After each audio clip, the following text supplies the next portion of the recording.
Life அப்படியே டே 28ல் இன்றைக்கும் வழக்கம் போல் நைட் ஷிஃப்ட் தான். தூக்கமே சுத்தமாக இல்லை. என் கண்ணை பார்த்தாலே தெரியும் ரொம்ப உள்ளே போய் கிடக்குது. என்ன பண்ணுறது? அதுக்கப்புறம் வந்து பார்த்திங்கன்னா வழக்கம் போல் கரெக்டாக எந்திரிச்சு வர பக்கத்து வீட்டு பப்பி வந்து நின்னான். அவனுக்கும் வந்து பார்த்திங்கன்னா பிஸ்கெட் போட்டு கொஞ்சிட்டு டீ பால்லாம் வாங்கிட்டு வந்தேன். பால் வாங்கிட்டு வந்துட்டு கொஞ்சம் சோஃபாவில் உட்காந்துட்டு கொஞ்சம் ஜனவலியாக ரிலாக்ஸாக கொஞ்ச நேரம் டைம் ஸ்பெண்ட் பண்ணேன். கரெக்டாக மழையும் வந்துச்சு, ரொம்பவே சூப்பராக இருந்துச்சு. அதுக்கப்புறம் வந்து வீடு க்ளீன் பண்ண சொன்னாங்கன்னு வெளியே போனேன். ஒரு 5 ரூபா இருந்துச்சு. அதை எடுத்து உண்டியில் போட்டுட்டு வந்து அதுக்கப்புறம் வெளியே வந்து புல்லெல்லாம் பிடுங்க ஆரம்பிச்சிட்டேன். ஃபுல்லாக வேலை முடிச்சுட்டு குளித்து முடிச்சுட்டு வந்தேன். சாம்பார் வந்து பார்த்திங்கன்னா ஹோட்டல் ஸ்டைலில் போடுவாங்க இல்லைங்க, அந்த மாதிரி சாம்பார் செஞ்சுட்டு வீட்டில் கொஞ்சம் வேலை இருந்துச்சு, அதெல்லாம் முடிச்சுட்டு எங்கள் பெரியம்மா வீட்டுக்கு போனேன்.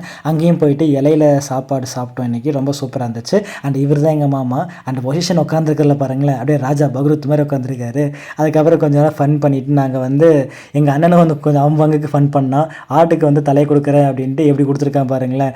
அதுவும் கொஞ்சம் காமெடியாகவே இருந்துச்சு. கொஞ்சம் டைம் ஸ்பெண்ட் பண்ணிவிட்டு கொஞ்சம் ஈவினிங் டைமில் வந்து நர்சரிக்கு போகலான்னு ஒரு பிளான் பண்ணோம். அதனால் வந்து பக்கத்தில் இருக்கிற நர்சரிக்கு போனோம். நானும் கொஞ்சம் பிளான்ஸ்லாம் வாங்கிட்டு ரிட்டன் வந்து ஒரு பேக்கரியில் டீ குடிச்சிட்டு வீட்டுக்கு வந்துட்டேங்க.